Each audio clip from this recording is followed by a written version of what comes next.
जिस देश में, जिस इलाके में, जिस शहर में ये कानून लागू हो जाए कि कातिल की सजा कत्ल है, वहां चलती गाड़ियों में गोलियां नहीं चलेंगी। आपके बिहार में इलेक्शन के दौरान गोलियां चली हैं और लोगों को कत्ल किया गया है। जान सस्ती हो चुकी है मेरे भाइयों। चंद रुपयों के लिए कोई बैंक से 1 लाख रुपया निकालता है, गुंडे उसका रुपया लेने के लिए उसकी जान मार देते हैं। इंसानी जान इतनी सस्ती हो चुकी है। इस्लाम में जान बहुत कीमती है मेरे प्यारे साथी। अभी सूडान से तस्वीरें आ रही है, अजीबो गरीब जुल्म हो रहा है, अजीबो गरीब जुल्म हो रहा है। किसी को जिंदा ताबूत में भरा जा रहा है, कहीं पूरा पूरा गांव आग से जिंदा जला दिया जा रहा है। आज जंग के मैदान में लोग एक दूसरे को क्या नहीं करते।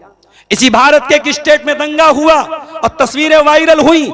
मां हामिला औरत के पेट में भाला मार के पेट का बच्चा हवा में लहराया गया और बाद में ये जुल्म करने वाले सबको क्लीन चिट दे दी गई। मेरे प्यारे साथियों, याद रखो, दुनिया में अगर इंसाफ नहीं हुआ, अल्लाह की अदालत में इंसाफ होगा। इस्लाम अपने दुश्मन के साथ भी हमें अन्याय करने की तालीम नहीं देता। अल्लाह कुरान में कह रहा है, वैज़ा कुल्तुम फादिलू, जब बात करो तो न्याय की बात। अगर आप कोई यतीम खाना चलाते हैं, कोई इदारा चलाते हैं, कोई बनात चलाते हैं जहां यतीम लड़के पढ़ते हैं, यतीम लड़कियां पढ़ती हैं, उनके नाम पे चंदा ले रहे हैं, उनके नाम पे दान ले रहे हैं, बहुत होशियार रहना, बहुत खबरदार रहना, बहुत अलर्ट रहना, एक एक पाई का हिसाब रखना, वरना कुरान की आयत याद रखना, इन्नल्लज़ीना याकुलूना अम्वालल यतामा ज़ुल्मन, जो यतीम का माल जुल्म करके खाएगा, इन्नमा याकुलूना फी बुतूनिहिम नारा, वो अपने पेट में जहन्नम की आग भरेगा। नबी या वली कोई दाता नहीं है, नबी या वली कोई दाता नहीं है, कोई पार कश्ती लगाता नहीं है। इलाही तू ही एक मुश्किल कुशा है, इलाही तू ही एक मुश्किल कुशा है, मुसीबत से कोई बचाता नहीं है, नबी या वली कोई दाता नहीं है। ये सर मैं किसी दर पे कैसे झुकाऊं, कोई और दर मुझको भाता नहीं है, गनी है तू सब तेरे दर के गदा हैं, कोई एक पत्ता हिलाता नहीं है। छिपा भेद सीने में तू जानता है, छिपा भेद सीने में तू जानता है, कोई तुझको जाकर बताता नहीं है। तू बारिश का मालिक हवाओं पे हाकिम, तू बारिश का मालिक हवाओं पे हाकिम, कोई एक कतरा गिराता नहीं है। तेरा ही करम लहे लहाती है धरती, तेरा ही करम लहे लहाती है धरती, कोई एक पौधा उगाता नहीं है, नबी या वली कोई दाता नहीं है। सदर मोहतरम, उलमाए किराम, मोहतरम बुजुर्गों, नौजवान साथियों, माओं और बहनों, प्यारे बच्चों, आज का ये प्रोग्राम मैहरपुर का जामा मस्जिद की तामीर और तरक्की के लिए, उसके ताउन के लिए मुनक़्क़िद हुआ है। मुझसे पहले आपने कलकत्ता से तशरीफ लाए हुए मुफ्ती सोहराब साहब का खिताब सुना, जो अपनी तकरीर के साथ साथ आप हजरात से अल्लाह के इस घर के लिए ताउन की दरखास्त भी कर रहे थे, और अल्हम्दुलिल्लाह आप लोगों ने उनके हाथ पे मस्जिद का ताउन किया भी है। मैं अपनी तकरीर के एंड में, चूंकि 600 किलोमीटर का तवील सफर करके बाई रोड में आया हूं और तकरीर के फौरन बाद फिर 600 किलोमीटर का सफर करना है, तो चूंकि वक्त कम रहेगा, तकरीर खत्म करने के बाद 5 मिनट में आपके पास बैठूंगा। आप हजरात से गुजारिश है कि आप जलसे के मकसद को सामने रखेंगे और जिस तरीके से आप अपने वक्त की कुर्बानी देकर के जलसे में आए हैं और तमाम काम छोड़ करके आप कुरान और हदीस की बातों को सुन रहे हैं, उसी तरीके से आप अपने माल की भी कुर्बानी अल्लाह की राह में पेश करेंगे। और आप जानते हैं, बताने की जरूरत नहीं है, बचपन से आप सुनते चले आए हैं, मस्जिद की तामीर का, मस्जिद में मदद करने का, मस्जिद को आबाद करने का क्या सवाब है, क्या फजीलत है। उस मौजू पर मैं समझता हूं कि आपको कुछ बताने की जरूरत नहीं है, आप खुद ही बहुत समझदार हैं। मेरे भाइयों, मैंने आपके सामने खुतबे मसनूना के बाद सूरतुल अनआम की आयत नंबर 151 151 नंबर की तिलावत की है। सूरे अनआम की 3 आयतों में, आयत नंबर 151, 152 और 153, 151, 152, 153, इन 3 आयतों में अल्लाह तबारक व तआला ने 10 बातों का हुक्म दिया है। ये जो 10 बातें हैं, ये 10 बातें तमाम शरीयतों का खुलासा है। जितने नबी आए और उन नबियों पर जो शरीयतें उतरी, जो शरीयतें वो लेकर के आए, जो मजहब वो लेकर के आए, उनकी तमाम शिक्षाओं का केंद्र, उनकी तमाम टीचिंग्स का सेंटर, उनकी तमाम तालीमात का मरकज यही 10 बातें। इन्हीं 10 बातों को तौरात में 10 कमांडमेंट्स कहा गया। तो ये बहुत ही इंपॉर्टेंट बातें हैं। आइए एक एक करके इन 10 बातों का हम एनालिसिस करते हैं, जायजा लेते हैं और समझने की कोशिश करते हैं कि वो कौन सी 10 बातें हैं जो अल्लाह ताला ने सूरे अनाम की आयत नंबर 151 में, 152 में और 153 में बयान की। कुल तालू अतलू, ऐ नबी आप फरमा दीजिए, आ जाओ, मैं तिलावत कर रहा हूं। नबी से कहा जा रहा है कि ऐ नबी आप कह दीजिए, आई रिसाइट, आई रीड, मैं पढ़ रहा हूं। नबी का काम था पढ़ना। नबी आए थे दुनिया को पढ़ाने, ये अलग बात है। नबी की मानने वाली कौम आज भारत में सबसे ज्यादा अनपढ़ है। जिस नबी के ऊपर कुरान की पहली 5 आयतें आई हैं, इकरा, रीड, पढ़, उस नबी के मानने वाले मुसलमान भारत में इस वक्त सबसे ज्यादा निरक्षर हैं, सबसे ज्यादा इलिटरेट हैं, सबसे ज्यादा अनपढ़ हैं। और ये सिर्फ सीमांचल की बात नहीं, पूरे भारत, ओवरऑल पूरे इंडिया की बात कर रहा हूं। और आप ये मत कहिए कि हम बहुत गरीब हैं, नहीं नहीं नहीं, नहीं। आपसे गरीब कम्युनिटी इसी भारत में मौजूद है, मगर आपसे ज्यादा पढ़ी लिखी है। बाप गोलगप्पा बेच लेगा, चाय का ठेला लगा लेगा, पान की टपरी लगा लेगा, मगर बच्चों को पढ़ाएगा। हमारी कौम इस मैदान में बहुत पीछे है। मैं बनारस जैसे शहर में रहता हूं, मैं एक मुस्लिम इलाके में, मुस्लिम अक्सरियत इलाके में रहता हूं। हमारे इलाके मशहूर हैं खाने पकाने के लिए। मुसलमानों के इलाके में पकौड़ी बहुत अच्छी मिलेगी, बिरयानी बहुत अच्छी मिलेगी, चिकन की दुकानें बहुत अच्छी मिलेंगी। और कोचिंग सेंटर कहां मिलेगा? दूसरों के इलाके में। हमें कहीं से चुल्लू भर पानी लेना चाहिए और उसी में डूब मरना चाहिए।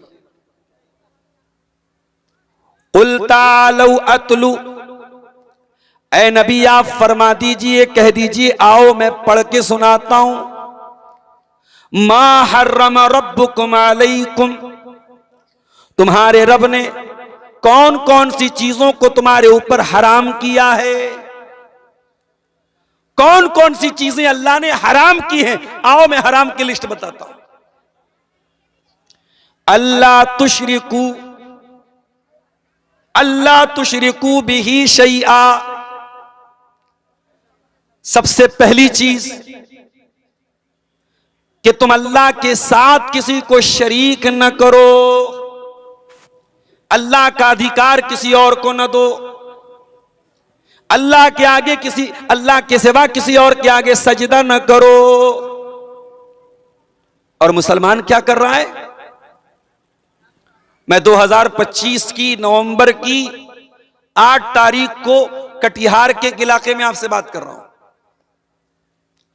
आज से 100 साल पहले भारत में एक जगह है पानीपत, वहां एक शायर पैदा हुए, उनका नाम था मौलाना अल्ताफ हुसैन हाली। उन्होंने किताब लिखी जिसमें पूरे इस्लाम की हिस्ट्री उन्होंने बयान की, मुसलमानों की पूरी हिस्ट्री बयान की। उसको कहते हैं मद्दो जज़रे इस्लाम, या आसान जबान में कहते हैं मुसद्दसे हाली। और मौलाना हाली ने 100 साल पहले भारत के मुसलमानों का जो नक्शा खींचा था, 100 साल के बाद भी वो नक्शा ऐसा मालूम होता है कि आज ही का उन्होंने नक्शा खींचा है। क्या कहा था?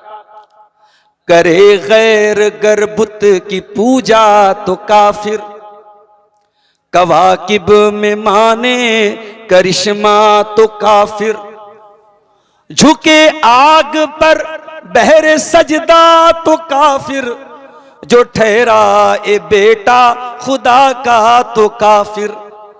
मगर मोमिनों पर कुशादा है राहें, परस्तिश करें शौक से जिसकी चाहें। नबी को जो चाहें खुदा कर दिखाएं, इमामों का रुतबा नबी से बढ़ाएं। मज़ारों पे जा जा के नजरें चढ़ाएं, शहीदों से जा जा के मांगे दुआएं। न तौहीद में कुछ कमी इससे आवे, न इस्लाम बिगड़े न ईमान जावे। मुसलमान का ईमान फेविक्विक की तरह है, बड़ा मजबूत है। ये कब्र पे जाके सजदा करे, ये मज़ारों पे जाके मुर्गा चढ़ाए, बकरा चढ़ाए, मन्नतें माने, ये सारे शिरकिया काम कर ले, ये पक्का मुसलमान बना रहता है।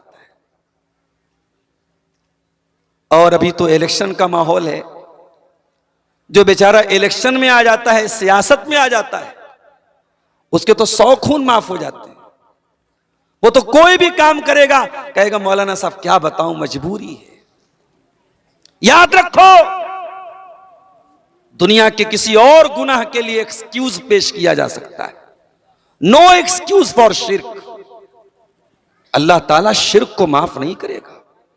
नो नो नो, नेवर, कदापि नहीं, कभी नहीं। मुशरिक की मग़फ़िरत अल्लाह की बारगाह में होगी नहीं। अल्लाह ताला ऐलान करता है, इन्नल्लाह ला यग़फ़िरु अन युशरक बिही व यग़फ़िरु मा दून ज़ालिका लिमन यशा। अल्लाह ताला उस इंसान को माफ नहीं करेगा जो अल्लाह का अधिकार किसी और को दे रहा है। ओ मेरे सीमांचल के शेरशाबादियों, अगरचे आपकी अक्सरियत अहले हदीस है, मैं जानता हूं, कुरान और हदीस पर चलने का आपका दावा है, लेकिन आपको भी अपने अकीदे पर गौर करने की जरूरत है। मुझे मालूम है अब आपके इलाकों में भी गंदे तावीज होने लगे हैं, आपके बच्चों के गले में भी तावीज पाए जा रहे हैं, आपके घरों में भी बहुत सारे शिरकिया काम होने लगे हैं। अल्लाह ताला जब हराम चीजों की लिस्ट बयान करता है तो पहला गुनाह क्या कहता है? अल्लाह तुशरिकू बिही शैया, कि अल्लाह के साथ किसी को शरीक न करना। और एक हदीस में अल्लाह के नबी हजरत मुआज इब्न जबल से कहते हैं, ला तुशरिक बिल्लाह, ऐ मुआज अल्लाह के साथ कभी शिर्क न करना। वह इन कुतिलता औ हुर्रिकता, अगरचे तुझे कत्ल कर दिया जाए, तेरे टुकड़े टुकड़े कर दिए जाएं, तेरी बोटी बोटी कर दी जाए, तुझे जला कर राख कर दिया जाए, ऐ मुआज कभी अल्लाह के साथ शिर्क न करना। और एक बात बोलूं, अभी बहुत सारे लोग यहां के चंदा देते हैं, मौलाना साहब मेरे माँ बाप की तरफ से ये चंदा है, बहुत अच्छी बात है, देना भी चाहिए। माँ बाप की तरफ से आप सदका कर सकते हैं, खैरात कर सकते हैं, कोई हर्ज की बात नहीं है। मगर एक बात बोलता हूं, अगर माँ बाप मुशरिक हैं और शिर्क की हालत में मर गए बगैर तौबा किए, तो ऐसे माँ बाप की तरफ से ना तो सदका दिया जा सकता है, ना चंदा दिया जा सकता है, ना ऐसे माँ बाप के लिए मगफरत की दुआ की जा सकती है। अल्लाह, अपनी मां है, अपना बाप है, मगर हमें इजाजत नहीं, हमें परमिशन नहीं है, नॉट अलाउड, हम अपने मुशरिक मां बाप के लिए मगफरत की दुआ नहीं कर सकते। कटिहार वालों, अगर आप अपने मां बाप के लिए मगफरत की दुआ करते हैं तो खुशकिस्मत हैं आप, आपको वो दौलत मिली है जो इब्राहिम अलैहिस्सलाम को नहीं मिली। इब्राहिम अलैहिस्सलाम अल्लाह से दुआ करते हैं, वग़फ़िर लि अबी इन्नहु कान मिनज़्ज़ाल्लीन, ऐ अल्लाह मेरे पिता को माफ कर दे, मेरे बाप को बख्श दे, मेरा बाप भटक गया था, गुमराह हो गया था।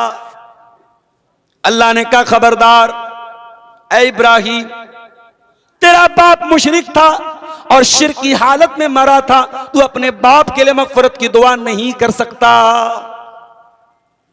इब्राहिम अलैहिस्सलाम कहते हैं, वला तुखज़िनी यौम युबासून, ऐ अल्लाह मुझे क़यामत के दिन तू जलील न करना।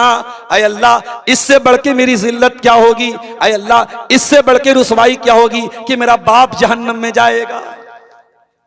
अल्लाह का ऐलान होगा, नो फॉरगिवनेस फॉर द मुशरिक, मुशरिक के लिए कोई माफी नहीं।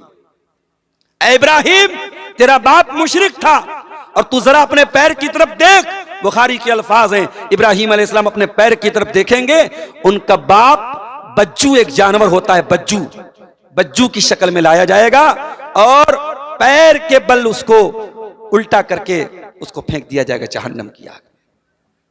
अल्लाह अकबर। इब्राहिम अपने बाप के लिए मगफरत की दुआ नहीं कर सकते। हमारे प्यारे नबी अपनी मां की कब्र पे गए सहाबा को लेकर, जिस मां को 6 साल की उम्र में खो दिया था, उस मां की कब्र पे गए। 50 साल के बाद बच्चा बूढ़ा हो जाए तब भी मां की ममता भूलता नहीं है। मां आपकी चली जाएगी, जिस मां को आज तवज्जो नहीं देते हो, कल वो मां जब चली जाएगी, मां की ममता याद आएगी, मां का चेहरा याद आएगा, मां का प्यार याद आएगा। नबी अकरम ने अपनी मां को याद किया, मां की कब्र पे जाके रोने लगे और इतना रोए, सही मुस्लिम के अल्फाज हैं, फबका व अबका मन हौलहू, आप भी रोने लगे और आपके सहाबा भी आपको रोता हुआ देख के रोने लगे। आपने फरमाया, ऐ मेरे सहाबा, इस्ताज़न तो रब्बी अन अस्तगफिर लि उम्मी फलम यूज़न ली, मैंने अपने रब से इजाजत मांगी, ऐ अल्लाह मैं अपनी मां के लिए मगफरत की दुआ करना चाहता हूं। अल्लाह ने फरमाया, नॉट अलाउड, ऐ मेरे नबी इजाजत नहीं है। नबी को भी अपनी मां के लिए मगफरत की दुआ की इजाजत नहीं मिली, जो आपको मिली है ये बहुत बड़ी खुशनसीबी है। मैं कहता हूं हम झोपड़ी में रहते हो, हमें खाने को अनाज ढंग का ना मिलता हो, पहनने को ढंग के कपड़े न मिलते हों, लेकिन सोचो अगर ये दौलत हमें मिली है कि अपने माँ बाप के लिए कम से कम हम दुआएं मगफरत कर सकते, कितनी बड़ी दौलत है। नबियों को, बहुत सारे नबियों को ये दौलत नहीं मिल पाई। इसलिए मेरे भाइयों, तौहीद की हिफाजत करो, अकीदे की हिफाजत करो, उलमा से जुड़ो, पता करो कौन सा अमल ऐसा है जो तौहीद के खिलाफ है। ना जानकारी में कलियाचक में एक मकान के टाइल्स में मैंने देखा अजमेर का फोटो लगा हुआ है। ना जानकारी में, जानकारी नहीं थी, उसने अजमेर का फोटो लगा के रखा था। ना जानकारी में कितने लोगों के, अहले हदीसों के घरों में गंदा तावीज हो रहा है। तो अल्लाह जब हराम की लिस्ट बयान करता है तो पहली चीज क्या कहता है? अल्लाह तुशरिकू बिही शैया, अल्लाह के साथ किसी को शरीक न करना।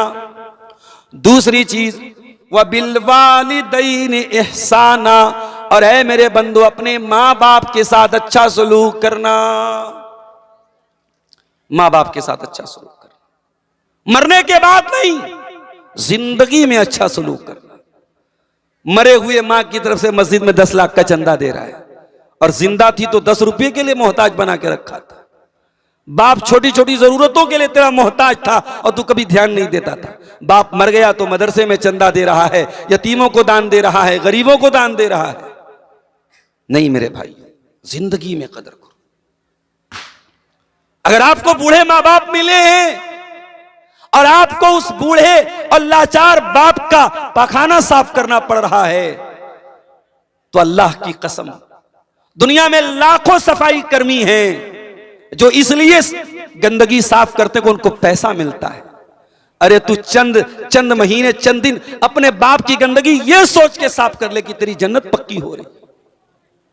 तेरी मां अगर बूढ़ी है और तुझे अपने हाथों से अपनी मां को खाना खिलाना पड़ रहा है तो तू बोझ न समझ, तू परेशानी न समझ। तू कितने सालों तक तेरी मां अपनी गोद में बिठा के तुझे खिलाया करती थी। मैं एक तरफा बात नहीं करूंगा। शादी के बाद हर घर में सास और बहू का मैटर आता है। शौहर बेचारा परेशान हो जाता है, मां की बात मानूं कि बीवी की बात मानूं। मैं कहता हूं भाई, एक के पैरों के नीचे जन्नत है और एक के साथ तुझे जन्नत में जाना है। एक शरीके हयात है और एक सबबे हयात है। एक ने तुझे पैदा किया और एक तेरे लिए तेरे बच्चों को पैदा करेगी। एक तेरे भरोसे सब कुछ छोड़ के आई है और एक ने सारी कुर्बानी दे के तुझे पैदा किया है। तुझे बैलेंस करना है, तुझे मां का भी ख्याल करना है, तुझे बीवी का भी ख्याल करना है। वबिल वालिदैन इहसाना, और ऐ मेरे बंधु अपने मां बाप के साथ अच्छा सलूक करो। तीसरा हुक्म, 10 बातें मुझको बयान करनी है। जैसे ही 10 बात पूरी होगी टॉपिक खत्म हो जाएगा। और अगर मौलाना जर्जी साहब स्टेज पर आ गए तो वैसे भी बड़ा मसला हो जाता है ना। कहीं कहीं जलसे में ऐसा हुआ कि मेरी तकरीर चल रही है, अब शेख जर्जी साहब आए तो सारी नजरें उनकी तरफ चली गई। तो ये तो नहीं होना चाहिए। मुकर्रिर तवज्जो चाहता है। अगर मैं तकरीर कर रहा हूं, पीछे स्टेज पर भी अगर खुसर पुसर होती है उससे भी डिस्टर्ब होता है। मैं कहीं कहीं खुतबा देता हूं, गर्मी का मौसम रहता है, लेकिन अगर पंखा ज्यादा तेज आवाज करता है तो मैं पंखा बंद करा देता हूं, क्योंकि मुकर्रिर को सुकून चाहिए। ये हमारे यूट्यूबर हजरात लगाए हैं, अब बीच बीच में पीछे से लोग आवाज देते हैं नीचे करो नीचे करो, मुकर्रिर को डिस्टर्ब होता है। तो अगर शेख जर्जी साहब आ जाएंगे तभी मैं बात खत्म कर दूंगा। तो तीसरी चीज क्या है?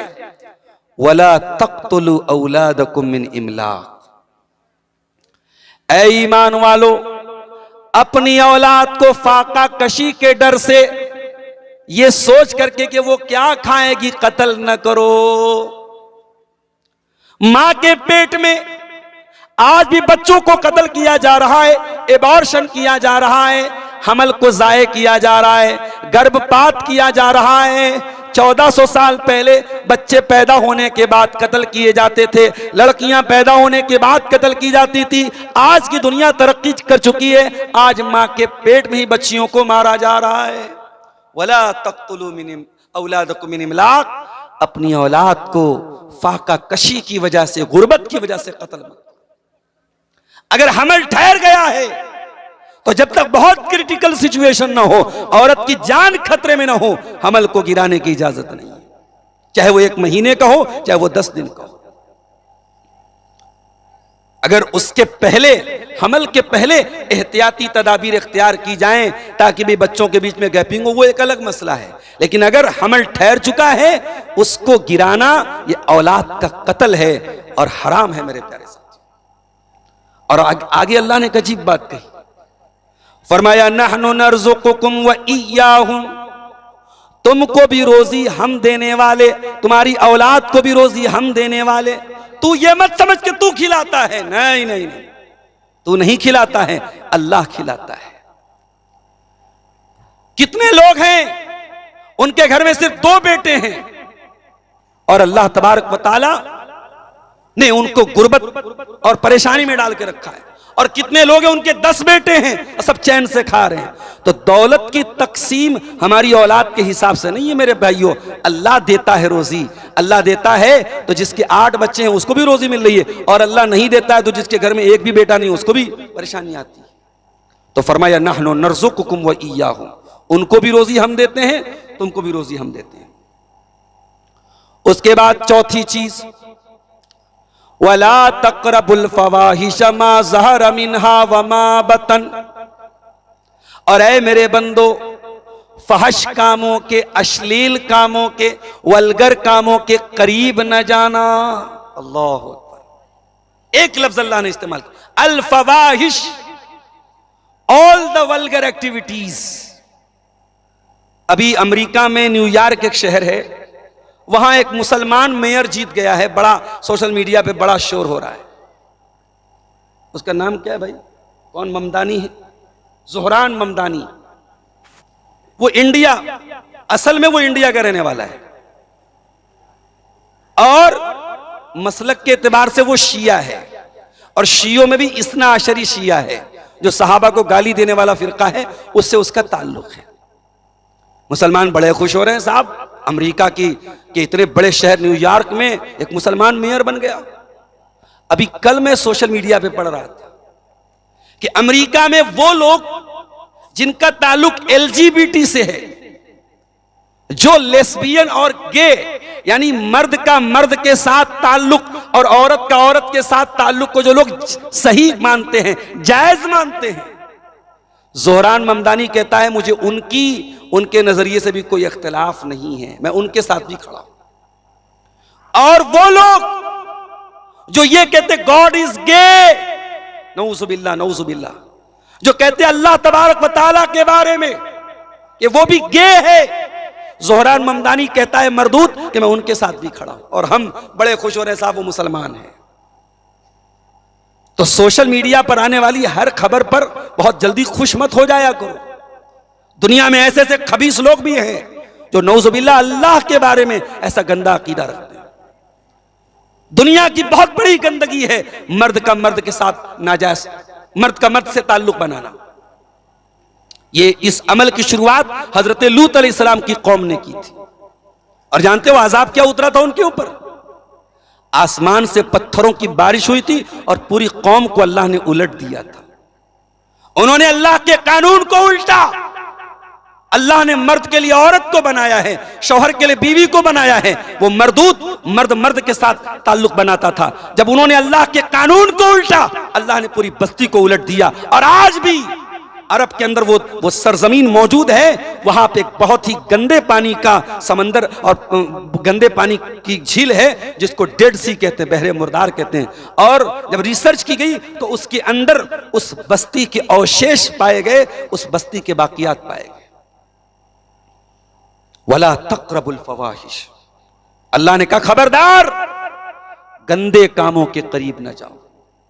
ये ज़िनाकारी गंदा काम, ये बदकारी गंदा काम, ये मर्द का मर्द के साथ ताल्लुक कायम करना गंदा काम, ये मर्द का अपने हाथों से अपनी शर्मगाह के जरिए मनी खारिज करना गंदा काम। जितने वल्गर एक्टिविटीज हैं वो सब इसके अंदर आ गए। वला तक़रबुल फ़वाहिश, हराम और गंदे और गलीज कामों के करीब न जाओ। और आगे अल्लाह ने एक बड़ी अजीब बात कही, मा ज़हर मिन्हा व मा बतन, जो जाहिरी गंदे काम हैं जो दिख रहे हैं, जो ओपन हैं, उनसे भी बचो। वमा बतना, और जो छुप करके हो रहे हैं, चैटिंग के जरिए हो रहे हैं, सोशल मीडिया पर हो रहे हैं, बंद कमरे में हो रहे हैं, होटलों में हो रहे हैं, पार्कों में हो रहे हैं, उन तमाम गंदे कामों से बचो। एक बेपर्दगी वो है, लड़की घर के बाहर बेपर्दा निकली, सारी दुनिया को नजर आया ये बेपर्दा है। एक बेपर्दगी ये है, घर के बाहर तो पर्दे में निकलती है और घर के अंदर देवर भाभी के बीच में बड़ा हंसी मजाक चल रहा है, जीजा साली के बीच में बड़ा हंसी मजाक चल रहा है, खाला के लड़कों के साथ गंदी गंदी बातें हो रही हैं, मामा के लड़के के साथ अजीबोगरीब बातें हो रही हैं। कोई फर्क नहीं है महरम और गैर महरम का। तो अल्लाह ने कहा कि खबरदार, फवाहिश के करीब मत जाओ। इसीलिए अल्लाह के नबी कहते हैं कि इब्ने आदम के तमाम पार्ट्स ऑफ बॉडी में जितना जिना अल्लाह ने लिख दिया है, इब्ने आदम उतना जिना करता है। आगे अल्लाह के नबी ने अपनी बात को क्लियर करते हुए फरमाया, अलैनानि ज़िनाहुम नज़र, आंखों का जिना गंदी चीजों को देखना है, वलुज़नानि ज़िनाहुम इस्तिमा, और कानों का जिना गंदी चीजों को सुनना है, वल्यदु ज़िनाहल बत्शु, हाथों का जिना गलत चीजों को टच करना है, वर्रिजलु ज़िनाहल खुता, और पैरों का जिना गलत चीजों की तरफ चल के जाना है। अल्लाह माफ करे, आज हमारे नौजवानों में अक्सरियत आंखों के जिना, कानों के जिना, हाथों के जिना में मुब्तला है मेरे भाई। और उसका अंजाम ये है कि शादी होती है और इंसान अपनी बीवी के हुकूक अदा करने के काबिल नहीं है। जगह जगह नकली हकीमों के ऐड लगे हैं, मर्दाना बीमारियों का इलाज कराने के लिए हकीमों के ऐड लगे हुए हैं। हकीमों की बढ़ती हुई ये कसरत और नौजवानों में पाई जाने वाली ये बीमारियां ये बता रही हैं कि ये गंदे काम हमारे नौजवानों को तबाह कर रहे हैं। तो ये चार चीजें अल्लाह ताला ने सूरह अनाम की आयत नंबर 151 में बयान की। उसके बाद पांचवी चीज, वला तक़्तुलुन नफ्सल्लती हर्रमल्लाहु इल्ला बिल हक़्क़ि, और खबरदार किसी निर्दोष की हत्या मत करना, किसी ऐसे इंसान की जान मत लेना जिसकी जान लेने का तुमको अधिकार नहीं है। मीडिया वालों तक अगर बात पहुंचे तो पहुंचा देना। रात दिन तुम अपने चैनलों पर बैठकर ऐसे नौजवानों को पकड़ करके लाते हो जो पता नहीं कभी मुसलमान थे कि नहीं थे, उनको तुम एक्स मुस्लिम बताते हो, और उन नौजवानों को बिठा करके जब वो इस्लाम को गाली देते हैं, कुरान को गाली देते हैं, नबी को गाली देते हैं, तो मीडिया वाले बड़े खुशी खुशी उसको शेयर करते हैं। और इस्लाम का डिफेंस करने के लिए ऐसे दाढ़ी और टोपी वालों को बुलाया जाता है न्यूज चैनल पर जिनको कुछ आता जाता नहीं है। 1500 रुपए के लिए वो चैनल पे जाते हैं और अपनी भद करवाते हैं और इस्लाम को अपमानित करवाते हैं।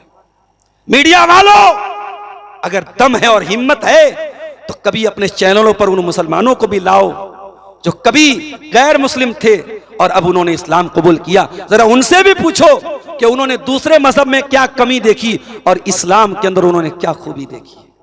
और हमारा अकीदा सुन लो, हम अपने आप को इस लायक नहीं समझते कि हम इस्लाम को बचा सकें। दुनिया वाले अपने धर्म को बचाने के लिए यात्राएं निकालें, अपने धर्म को बचाने के लिए जुलूस निकालें। मुसलमान को अपने धर्म को बचाने के लिए कोई जुलूस निकालने की जरूरत नहीं। यह हमारा धर्म नहीं है, इट्स नॉट अवर रिलीजियन, यह हमारा दीन नहीं है, ये अल्लाह का दीन है। और शायर कहता है, नूरे खुदा है कुफ्र की हरकत पे खंदाजन, फूकों से ये चिराग बुझाया न जाएगा। जितना इस्लाम को दबाओगे उतना इस्लाम और उभरेगा। और कुरान कहता है, युरीदून लियुत्फिउ नूरल्लाहि बिअफ़वाहिहिम वल्लाहु मुतिम्मु नूरिही वलौ करिहल काफिरून। तुम इस्लाम को बुझाना चाहते हो, इस्लाम की शमा और रोशन होगी, इस्लाम और उभरेगा जितना तुम उसको दबाओगे। कुरान क्या कह रहा है? किसी निर्दोष की हत्या नहीं करना। सूरह अनाम की आयत नंबर 151 है। अल्लाह 10 बातों का हुक्म दे रहा है और 10 बातों में ये 5वीं बात है, don't murder anyone, don't kill anyone. किसी की हत्या ना करना, किसी को कत्ल ना करना। इंसानी जान की वैल्यू इस्लाम से ज्यादा किसी और दीन में नहीं है। अगर किसी ने किसी का मर्डर कर दिया और जिसका मर्डर किया है वो बेकसूर था, तो इस्लाम में सजा क्या है? कातिल की सजा कत्ल है। और इस्लाम में इस सजा को किसास कहा गया। जिस देश में, जिस इलाके में, जिस शहर में यह कानून लागू हो जाए कि कातिल की सजा कत्ल है, वहां चलती गाड़ियों में गोलियां नहीं चलेंगी। आपके बिहार में इलेक्शन के दौरान गोलियां चली हैं और लोगों को कत्ल किया गया है। जान सस्ती हो चुकी है मेरे भाइयों। चंद रुपयों के लिए कोई बैंक से 1 लाख रुपया निकालता है, गुंडे उसका रुपया लेने के लिए उसकी जान मार देते हैं। इंसानी जान इतनी सस्ती हो चुकी है। इस्लाम में जान बहुत कीमती है मेरे प्यारे साथी। तुम कहते हो इस्लाम आतंकवाद सिखाता है। अरे इस्लाम दीन रहमत है और मेरे नबी रहमतुल लिल आलमीन है और मेरा रब रहमान और रहीम है और मेरे दीन में आतंकवाद के लिए कोई जगह नहीं। उसके बाद आयत नंबर 152 की तरफ आ जाइए। 5 चीजें हो गई। छठी चीज, वला तक़रबू मालल यतीम इल्ला बिल्लती हिया अहसन। किसी यतीम के माल के करीब न जाना। कोई बच्चा जो अनाथ हो गया हो, जिसके पिता का इंतकाल हो गया हो, जो बेचारा यतीम हो गया हो, उसकी प्रॉपर्टी को, उसकी जमीन को, उसकी जायदाद को, उसके पैसे को हड़पने की कोशिश न करना। यहां तो हमारा हाल यह है, कश्ती हमारी डूबी, पानी जहां पे कम था, हमको तो अपनों ने है लूटा, गैरों में कहां दम था। भतीजा यतीम होता है, उसकी जमीन और जायदाद पर सबसे पहले चचा जो है नाक की तरफ फन मार के बैठ जाता है। आज यतीम का हक पहले उसके अपने मारते हैं, उसके घर वाले उसका हक मारते हैं। और कितने बेगैरत ऐसे हैं, यतीम के माल पे पैसा मंगाते हैं और अपने पेट में भरते हैं। ऐसे हराम खोरों के लिए कुरान की आयत मौजूद है, इन्नल्लज़ीना यअकुलूना अमवालल यतामा ज़ुल्मन इन्नमा यअकुलूना फी बुतूनिहिम नारा। जो यतीम का माल खाएगा नाजायज तरीके से, वो अपने पेट में जहन्नम की आग भरेगा। अगर आप कोई यतीम खाना चलाते हैं, कोई इदारा चलाते हैं, कोई बनात चलाते हैं जहां यतीम लड़के पढ़ते हैं, यतीम लड़कियां पढ़ती हैं, उनके नाम पे चंदा ले रहे हैं, उनके नाम पे दान ले रहे हैं, बहुत होशियार रहना, बहुत खबरदार रहना, बहुत अलर्ट रहना, एक एक पाई का हिसाब रखना, वरना कुरान की आयत याद रखना, इन्नल्लज़ीना याकुलूना अमवालल यतामा ज़ुल्मन। जो यतीम का माल जुल्म करके खाएगा, इन्नमा याकुलूना फी बुतूनिहिम नारा, वो अपने पेट में जहन्नम की आग भरेगा। और एक बात बोलूं, सीमांचल में इतने जलसे हैं कि मैं डेली अगर तारीख दूं तो शायद मैं दे सकता हूं, मगर मेरे पास वक्त नहीं है। आप देख रहे हैं कि मैं 10 दिन के अंदर 10 बार आ रहा हूं मजबूरी की वजह से। इतने जलसे हो रहे हैं, लेकिन आप कभी गौर कीजिए कि कोई बुराई में कमी नहीं आ रही है, कोई समाज में बिगाड़ दूर नहीं हो रहा है। क्यों? क्योंकि दिल बहुत कठोर हो चुका है, और दिल की कठोरता को दूर करना है तो नबी अकरम ने क्या इलाज बताया था। एक सहाबी आए, कहा अल्लाह के नबी मेरा दिल बड़ा कठोर है, मेरा दिल बड़ा सख्त हो गया है, अय अल्लाह के नबी कोई ट्रीटमेंट बता दीजिए, कोई इलाज बता दीजिए। नबी ने फरमाया अगर दिल की कठोरता को दूर करना है तो इमसह बिरअसिल यतीम, किसी यतीम के सर पे मोहब्बत से हाथ फेर देना, किसी यतीम के सर पे मोहब्बत से हाथ फेर देना।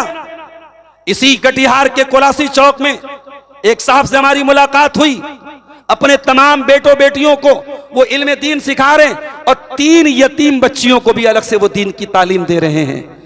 बहुत अरबपति नहीं है, खरबपति नहीं है, लेकिन मैं समझता हूं कितने बड़े कलेजे की बात है। आज हमारे यहां कितने करोड़पति हैं, उनको ये तौफीक नहीं होती, हराम चीजों में खूब पैसा बहाते हैं।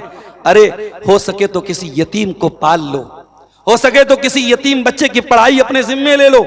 मैं खुद मदरसे में पढ़ाता हूं और मैं जानता हूं कितने बच्चे होते हैं जो बेचारे गरीब होते हैं, यतीम होते हैं, सिर्फ अपने फैमिली बैकग्राउंड की वजह से, अपने गरीब माँ बाप की वजह से, या फैमिली में कोई नहीं है इस वजह से बेचारे पढ़ाई छोड़ देते हैं। मेरे भाइयों, अगर दान करना है, अल्लाह की राह में देना है, मस्जिदें बनवाओ, मदरसे चलाओ, लेकिन दान और खैरात का एक जरिया यह भी है कि आप यतीमों का ख्याल करो, किसी यतीम की परवरिश अपने जिम्मे ले लो। तो ये हो गई छठी चीज। 4 चीज और बयान करनी है। उसके बाद फरमाया वला तक़रबू मालल यतीमी इल्ला बिल्लती हिय अहसनु हत्ता यबलुगा अशुद्दा। यतीम के माल के करीब न जाना जब तक वो यतीम बालिग न हो जाए। जब यतीम बालिग हो गया, जवान हो गया, अपने पैरों पे खड़ा हो गया, उस यतीम का माल उसके हवाले कर देना, उसके माल में हेर फेर न करना, उसके माल में कोई 420 न करना। उसके बाद 7वीं चीज फरमाया व औफुल कैल वल मीजान, व औफुल कैल वल मीजान बिल क़िस्त। और जब सामान तौल के देना और नाप के देना तो बराबर बराबर तौल के देना। किसी के साथ बेईमानी ना करना, किसी के साथ अन्याय ना करना। अगर तुम बिजनेस कर रहे हो, कारोबार कर रहे हो, किसी को नकली माल न बेचना, किसी के साथ धोखाधड़ी ना करना, नाप और तौल में कोई कमी कोताही न करना।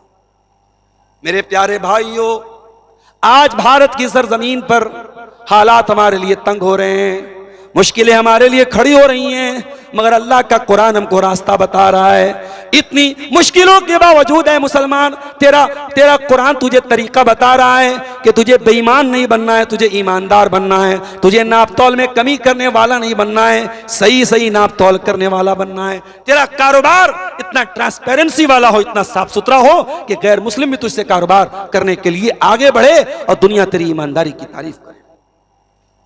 उसके बाद फरमाया ला नुकल्लिफु नफ्सन इल्ला वुस्अहा।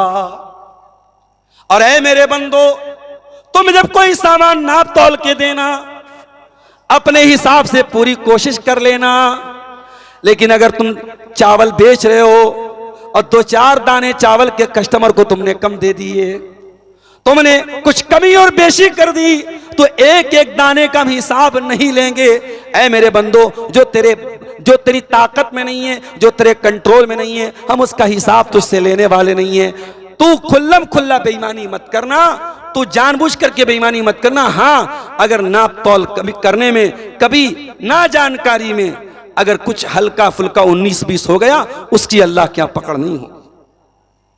उसके बाद 8वीं चीज फरमाया वैज़ा कुल्तुम फादिलू। और ऐ मेरे बंदो, जब तुम बात करना तो इंसाफ की बात करना, न्याय की बात करना, ना इंसाफी की अन्याय की बात न करना। दुनिया वाले कहते हैं प्यार में सब जायज है और जंग में सब जायज है। Everything is fair in love and war. न प्यार में सब जायज है, न जंग के मैदान में सब जायज है। अगर आप किसी से प्यार करते हैं तो प्यार के नाम पर आपको कोई नाजायज और गलत काम करने की इजाजत नहीं है। हाँ, अगर दिल में किसी लड़की की मोहब्बत पैदा हो गई, इस्लाम इस बात की इजाजत देता है आप लड़की के गार्जियन से राब्ता करें, उसके बाप से राब्ता करें, प्रॉपर चैनल से आए, मेन गेट से आए। आप बैक डोर का इस्तेमाल न करें, आप नाजायज तरीके का इस्तेमाल न करें। लड़की के निकाह का जिम्मेदार अल्लाह ने लड़की के गार्जियन को बनाया है, उसके वली को बनाया है, उसके बाप को बनाया है। अगर वली तैयार है तो बहुत अच्छी बात है, सोने पे सुहागा है, आप निकाह कर लें। और ये भी याद रखें, खूबसूरती पे लट्टू ना हो जाएं, खूबसूरती पर लट्टू ना हो जाएं कि कोई बहुत खूबसूरत है तो बस लट्टू हो गए।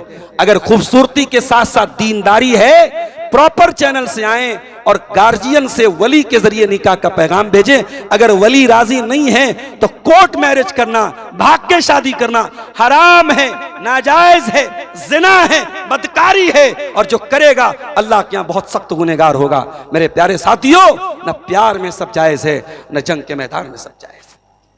अभी सूडान से तस्वीरें आ रही है, अजीबो गरीब जुल्म हो रहा है, अजीबो गरीब जुल्म हो रहा है। किसी को जिंदा ताबूत में भरा जा रहा है, कहीं पूरा पूरा गांव आग से जिंदा जला दिया जा रहा है। आज जंग के मैदान में लोग एक दूसरे को क्या नहीं करते।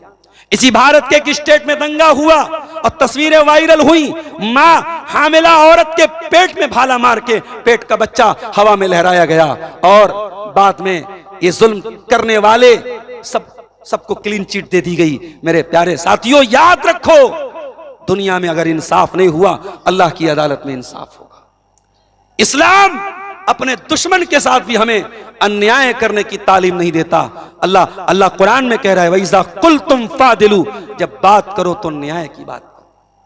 इसी कटिहार से मेरे पास यह भी फोन आया, मौलाना साहब, पंचायत करने वाले को अपने पक्ष में फैसला करने के लिए बैकडोर से पैसा दिया जाता है, रिश्वत दी जाती है, और जो ज्यादा तगड़ा होता है, ज्यादा मजबूत होता है, कुछ पंचायत करने वाले उसके हक में फैसला कर देते हैं। याद रखें, ऐसे बेईमान पंचायत करने वाले पंच और सरदार, ये पंचायत की कुर्सी, ये सरदार की कुर्सी, ये फैसला करने वाले की कुर्सी कयामत के दिन तेरे लिए जहन्नम की कुर्सी बनेगी। अगर तूने रिश्वतें लेकर गलत फैसले किए हैं और हकदार का हक मारा है और मजलूम को दबाया है, तो याद रख, तू नबी का मानने वाला नहीं है, तू शैतान का मानने वाला है। मेरे नबी इंसाफ के अलम बरदार थे। मेरे नबी का फैसला इंसाफ का फैसला होता था।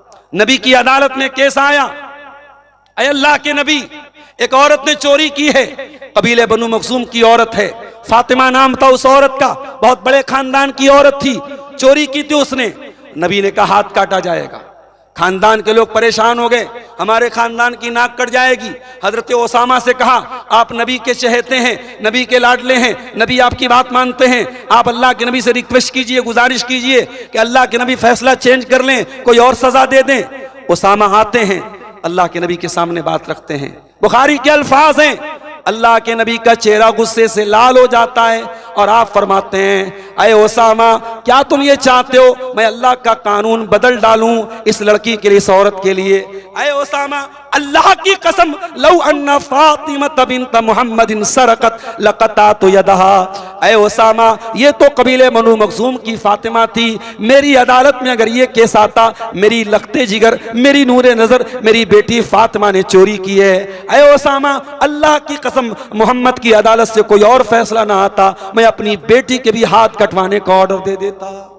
इंसाफ करो पंचायत वालों, इंसाफ करो, एक दूसरे का फैसला करने वालों, इंसाफ करो, हक का साथ दो, सही का साथ दो, किसी की ताकत देखकर, किसी की दौलत देखकर उसका साथ मत दो। उसके बाद फरमाया, वलौ काना ज़ा कुर्बा, तुम इंसाफ की बात करो, अगरचे अपने रिश्तेदार के खिलाफ पड़ जाए, अपने करीबी लोगों के खिलाफ पड़ जाए, तब भी तुम इंसाफ की बात करो। 8 चीज हो गई, अब 9वीं चीज सुनिए, वबी अहदिल्लाहि औफू, और ए ईमान वालो, तुमने अल्लाह के साथ जो एग्रीमेंट किया है, तुमने अल्लाह के साथ जो वादा किया है, जो प्रॉमिस किया है, जो प्रतिज्ञा की है, उस वादे को निभाया करो। वादा करने के बाद वादा न तोड़ा करो, वादा खिलाफ न बनो। मुसलमानों, 5 टाइम की नमाज में अल्लाह से एक वादा करते हो, इय्याका नअबुदु व इय्याका नस्तईन, ऐ अल्लाह हम तेरी ही इबादत करते हैं और तुझ ही से मदद मांगते हैं।